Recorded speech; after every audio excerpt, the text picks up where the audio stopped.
আজকে আমরা শুরু করতে যাচ্ছি অষ্টম শ্রেণীর বিজ্ঞান বিষয়ের অধ্যায় 13 খাদ্য ও পুষ্টি। আমাদের এখানে প্রথম বিষয়টি আছে পুষ্টি, পুষ্টিমান এবং খাদ্য উপাদান। এই টপিকটি থেকে আমাদের মূলত প্রশ্ন হচ্ছে খাদ্য কি।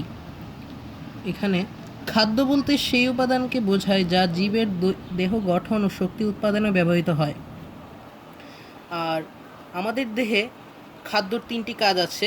এই তিনটি হচ্ছে জীবের বৃদ্ধি সাধন, ক্ষয়পূরণ ও রক্ষণাবেক্ষণ, তাপ শক্তি ও কর্মশক্তি প্রদান, রোগ প্রতিরোধ, সুস্থতা বিধান ও শারীরবৃত্তীয় কাজ যেমন পরিপাক, শ্বসন, রেচন ইত্যাদি নিয়ন্ত্রণ করে।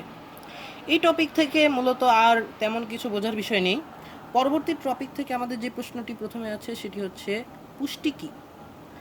এখানে পুষ্টির সংজ্ঞাটি সরাসরি নেই, তবে দ্বিতীয় লাইন থেকে আমরা এই সম্পর্কে কিছুটা ধারণা পাই।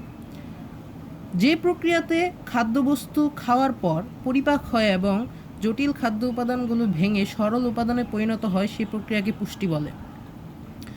আর এই প্যারা থেকে আরেকটি প্রশ্ন আছে যে পুষ্টি উপাদান কি। এখানে সংজ্ঞাটি অনেক বড়, তবে আমরা নিজের ভাষায় বলতে পারি যে পুষ্টি উপাদান হচ্ছে আমাদের খাবারের সেই সকল গুণসম্পন্ন উপাদান যেগুলো দেহের বৃদ্ধি ও শক্তি নিশ্চিত করে, রোগ প্রতিরোধ করে এবং মানুষের দেহকে কর্মক্ষম করে। এটি বানিয়ে যে কোনোভাবে লেখা যায়।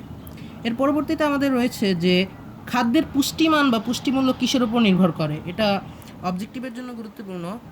কোনো খাদ্যে কী পরিমাণ ও কত রকম খাদ্য উপাদান থাকে তার উপর নির্ভর করে ওই খাদ্যের পুষ্টিমান ও পুষ্টিমূল্য। যেমন এখানে অবজেক্টিভের জন্য কিছু গুরুত্বপূর্ণ তথ্য আছে, যেমন সিদ্ধ চাল, আমরা যাকে ভাত বলি, সেখানে ৭৯% আছে শ্বেতসার আর ৬% স্নেহ পদার্থ। এছাড়া আরও আমিষ, ভিটামিন, খনিজ লবণ থাকে। তবে মূলত ৭৯% শ্বেতসার, মানে কি সিদ্ধ চালে সবচেয়ে বেশি থাকে শ্বেতসার।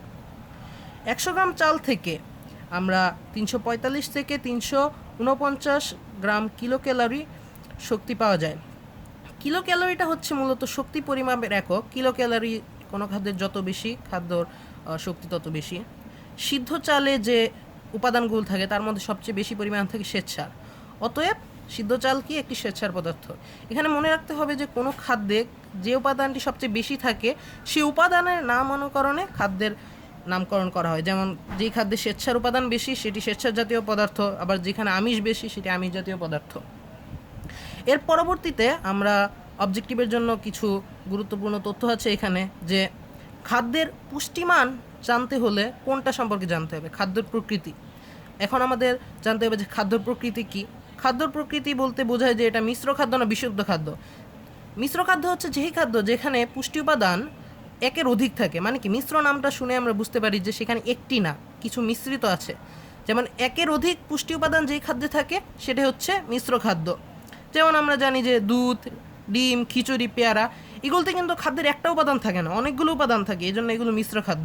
আর বিশুদ্ধ খাদ্য কোনগুলো, যেগুলোতে শুধুমাত্র একটি উপাদান থাকে। সেরকম উপাদান কী কী আছে, যেমন তোমার বইয়ে উদাহরণ দেওয়া আছে চিনি আর গ্লুকোজ। এগুলোতে শর্করা ছাড়া কিন্তু আর কোনো উপাদান থাকে না, এজন্য এগুলো বিশুদ্ধ খাদ্য। এর পরবর্তী আমাদের টপিক হচ্ছে খাদ্য উপাদান। খাদ্য উপাদানগুলো কাকে বলে, এটা হচ্ছে আমাদের প্রথম প্রশ্ন। এখানের প্রশ্নটিও প্রথম প্রশ্ন হচ্ছে খাদ্য উপাদান কাকে বলে। এখানে সংজ্ঞাটি দেওয়া আছে, আমরা এখান থেকে সংজ্ঞাটি বানিয়ে নিতে পারি যে রাসায়নিক উপাদানগুলো খাদ্যের মধ্যে উপস্থিত, অর্থাৎ খাদ্যে যে রাসায়নিক উপাদানগুলো থাকে সেগুলো হচ্ছে খাদ্য উপাদান। খাদ্য উপাদান প্রধানত 3 প্রকার, তোমার বইয়ে দেওয়া আছে, যে আমিষ বা প্রোটিন, শর্করা বা শ্বেতসার, স্নেহ বা চর্বি। আমিষ প্রধানত যে কাজগুলো করে সেগুলো হচ্ছে ক্ষয়পূরণ, বৃদ্ধি সাধন, দেহ গঠন। এছাড়া শর্করা শক্তি উৎপাদন করে, আর স্নেহ হচ্ছে তাপ ও শক্তি উৎপাদন করে। এছাড়া আমাদের এই 3টা উপাদান ছাড়া আর যেগুলো উপাদান আছে সেগুলো হচ্ছে খাদ্যপ্রাণ বা ভিটামিন। এটা মনে রাখতে হবে যে ভিটামিনের অপর নাম হচ্ছে খাদ্যপ্রাণ, খনিজ লবণ আর পানি। এখানে যে কাজগুলো দেওয়া হচ্ছে, যে ভিটামিনের কাজ হচ্ছে রোগ প্রতিরোধ, শক্তি বৃদ্ধি, জৈব রাসায়নিক প্রক্রিয়া উদ্দীপনা, খনিজ লবণ হচ্ছে জৈবিক প্রক্রিয়া অংশ নেয়, আর পানির কাজ তো আমরা জানি যে দেহের তাপের সমতা রক্ষা করে, কোষের গুণাবলী নিয়ন্ত্রণ করে, কোষ অঙ্গাণুকে ধারণ করে। এখানে এগুলি কাজ আছে, এগুলো মূলত অবজেক্টিভের জন্য গুরুত্বপূর্ণ। আজকে আমরা যে ক্লাসটি করলাম সেখানে যেই প্রশ্নগুলো খুবই গুরুত্বপূর্ণ সেগুলো তোমরা মনে রাখবে।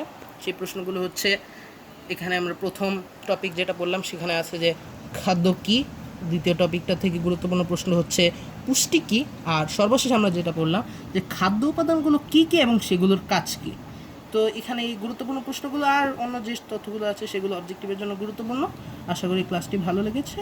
পরবর্তী ক্লাস থেকে আমরা খাদ্যর যে উপাদানগুলো আছে সেগুলো সম্পর্কে আলোচনা করব। ধন্যবাদ।